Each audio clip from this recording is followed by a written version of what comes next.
여러분이 경제 독립을 이루는 그날까지 함께 하겠습니다. 안녕하세요. 3일 경제독립TV입니다. 자, 모처럼 복지 뉴스를 좀 전해드리고자 하는데요. 이 카드는 주민센터에 신규 신청하면 1인당 14만원까지 받을 수가 있는데, 올해 새해 지원 대상이 6만 명 더 늘어났다고 합니다.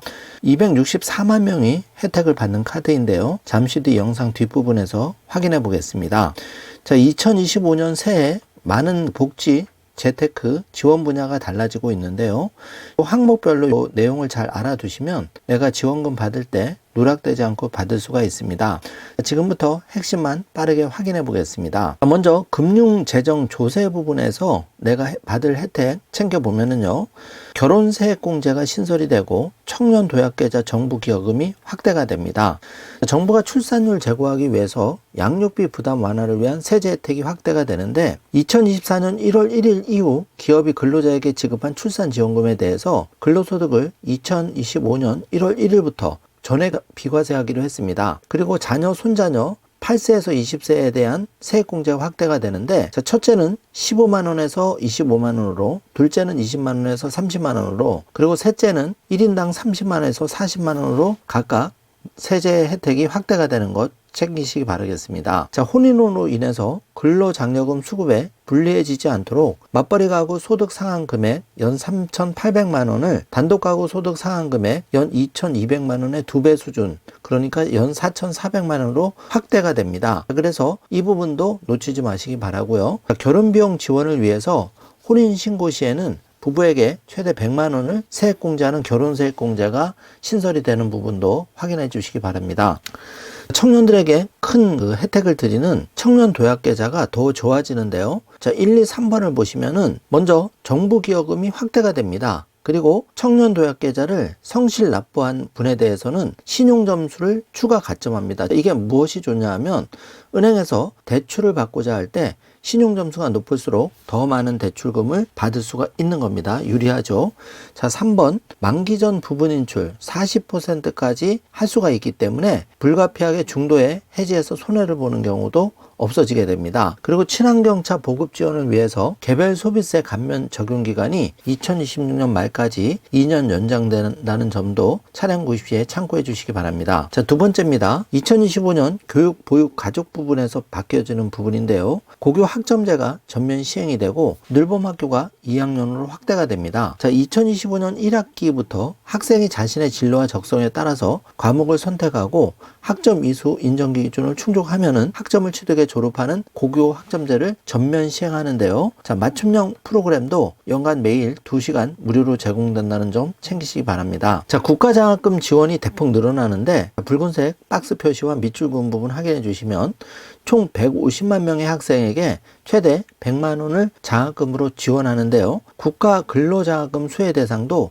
14만 명에서 6만 명이 늘어난 20만 명으로 확대가 됩니다. 그리고 저소득 대학생에게 연간 최대 240만 원의 주거 관련 비용을 지원할 예정이니 이 점도 체크해 주시기 바랍니다. 자, 7월부터는 양육비 선지급 제도가 도입이 됩니다. 한부모 가족에게 국가가 양육비를 우선 지급하고 비양육자에게 회수하는 제도인데요.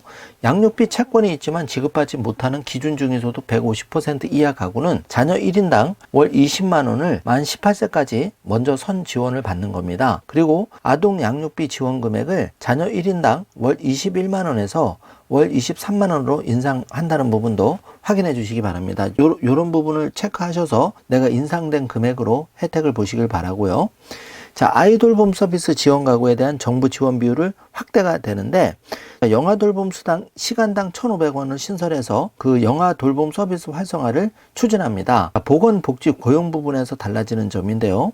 일과 가정이 양립할 수 있게 육아휴직 급여를 월 최대 250만 원 받게 됩니다. 자, 내용을 확인해 보면은 2월 23일부터 남녀고용평등법, 고용보험법, 근로기준법, 육아지원 3법이 개정 시행이 되는데요. 여기에 따르면은 육아휴직 기간은 현행 1년에서 1년 6개월로 6개월 더 늘어납니다. 그리고 배우자 출산 휴가 기간도 10일에서 20일로 늘어난다는 점 꼭 확인해 주시기 바랍니다. 자, 산재근로자 생활안정자금 융자 종류에 자녀 양육비가 새로 신설됩니다. 여기에 따라서 이 조건에 맞으면 융자 대상자 중 13세 미만의 자녀가 있는 산재 근로자며 1세대당 최대 1,000만 원까지 생활안정자금 지원을 받을 수가 있습니다. 자, 이 부분도 꼭 확인해 주시고요. 자, 중장년 여러분에게 도움이 되는 제도인데요. 중장년 경력지원제가 마련이 됩니다. 그래서 참여자는 월 최대 150만 원을 지원받을 수가 있는데요. 중장년 여러분이 일경험을 희망하는 경우 1개월에서 3개월간 직무교육과 직무수행을 연계해 제공을 받을 수 있는데, 이때 참가자에 대해서 월 최대 150만 원을 지원받을 수 있다는 소식입니다. 금융재정조세 그림표로 나와 있는데 첫째가 25만 원, 둘째가 30만 원, 셋째 후 1인당 40만 원, 자녀 세액공제가 이렇게 확대가 된다는 점 확인해 주시고, 교육, 보육, 가족 부분 붉은색 박스 표시, 자 12만 가구에 대해서 정부 지원 대상이 기준 중위소득 종전 150%에서 200% 이하로 완화가 되고, 영아 돌봄 수당도 신설이 되기 때문에 이런 부분도 정지화면으로 꼭 체크해 주시기 바랍니다. 보건복지 고용 분야에서는 육아휴직급여가 250만 원으로 늘어난다는 점, 그리고 한부모 근로자 육아휴직 시에는 300만 원을 받을 수 있다는 점, 그리고 육아기 근로시간 단축 급여 산출 시에는 월 통상임금 상한액이 220만 원 늘어난다는 점도 꼭 확인해 주시기 바랍니다. 문화체육 관광 분야와 환경기상 산업, 중소기업, 에너지 부분도 정지화면으로 꼭 체크해 주시기 바라겠습니다. 자, 농림수산식품 부분에서 달라지는 점인데요. 취약계층의 농식품 바우처 지원이 신설이 되는데, 4인 가구 기준 월 10만 원 한도 내에서 10개월 동안 농식품 바우처를 지원하니까, 자, 4인 가구 기준으로는 결론적으로 100만 원이 새로 신설이 되어서 지원이 된다는 겁니다. 그래서 이걸 통해서 농식품 바우처 사업을 통해서 우리가 취약계층, 생계급여 수급자 중 임산부 영유아 건강을 좀 더 챙길 수 있게 바뀌었고요. 국방병무 관련해서는 우리 자녀를 군대 보낸 부모님들 많으신데, 병 봉급이 월 150만 원, 그리고 장병 내일 준비적금 지원금이 월 55만 원으로 이제 늘어나게 되는 거죠. 그래서 이 부분을 확인해 보면 병 봉급이 병장 기준으로 월 150만 원으로 인상이 되고, 장병 내일 준비적금 정부 지원금도 기존에는 40만 원이었는데 이게 15만 원이 더 늘어납니다. 그래서 월 55만 원까지 적립이 가능하고, 또 18개월 복무기간 중에 월 55만 원 납입 시에는 총 2,019만 원 적립이 가능하니까 꼭 확인해 주시고, 이거는 정부가 지원금 드리는 게 굉장히 크기 때문에 장병 내일 준비적금은 혹시 군대 간 자녀들은 반드시 가입해 주시는 게 유의합니다. 다음 소식인데요. 행정안전질서 부분에서 드디어 모바일 주민증 시대가 열립니다. 그래서 이 부분도 주민센터 방문하셔서 새로 바꾸시면 되고, 우리가 지원금 혜택 알림이 서비스가 확대가 되는데요. 여기서 그 내용을 확인해 보면은 1분기부터 그러니까 17세 이상 국민 누구나 모바일 주민등록증을 발급받을 수가 있게 되는데요. 이 모바일 주민등록증은 앞으로 공공기관, 금융기관, 은행 같은데, 그리고 실물 신분증이 사용되는 모든 곳에서 동일한 효력으로 쓸 수가 있습니다. 그리고 관할 등기소에 방문할 필요 없이 모바일 앱을 통해서 계약 현장에서 바로 등기 신청을 할 수 있게 바뀐다는 점도 확인해 주시기 바랍니다. 자, 혜택 알림이 서비스가 2025년 본격 시행이 되는데요. 이 혜택 알림이는 국민이 자주 사용하는 민간 은행, 예를 들어서 국민은행 앱이나 네이버 등을 통해서 이용할 수가 있는데, 2026년까지 3,300여 개의 공공 서비스가 가능할 수 있도록 앞으로 서비스가 확대된다는 거죠. 이 혜택 알림이가 이제 그 은행 앱과 네이버 등에서도 가능하다는 얘기입니다. 자, 정리해보면 국토교통 관련해서는 주택 청약 시 비아파트 무주택 간주 기준이 완화가 되고, 농림수산식품 분야에서는 농촌 빈집 활성화가 지원이 되고, 농촌 소멸 등 빈집 재생 지원 사업이 강화가 됩니다. 그리고 국방에서는 이병 월급이 75만 원 인상이 되고, 일병 월급은 90만 원, 상병 월급은 120만 원, 병장 월급은 150만 원으로 늘어납니다. 그리고 1분기에 이 17세 이상 국민 모바일 주민등록증 발급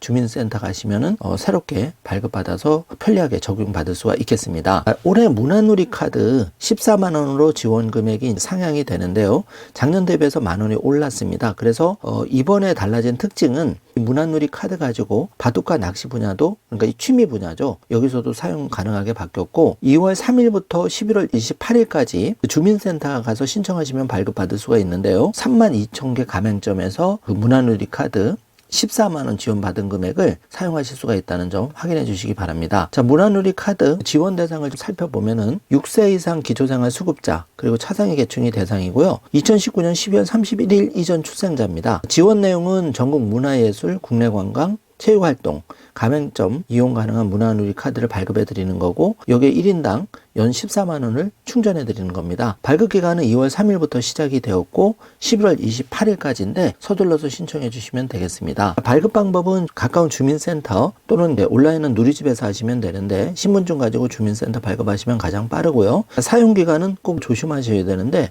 12월 31일 넘기면은 그 잔액이 소멸됩니다. 그 전에 빨리 쓰시면 되고요. 관련해서 자세한 상담은 문화누리카드 고객지원센터 1544-3412번 전화 주시면 상세한 안내를 받을 수가 있는데요. 자, 취약계층이 문화향유기회 확대가 되는 문화누리 카드, 이번에 신규 대상자가 6만 명 늘었습니다. 이분들은 반드시 주민센터 가서 신청하셔서 14만 원 누락되지 않게 꼭 받아가시길 바라겠습니다.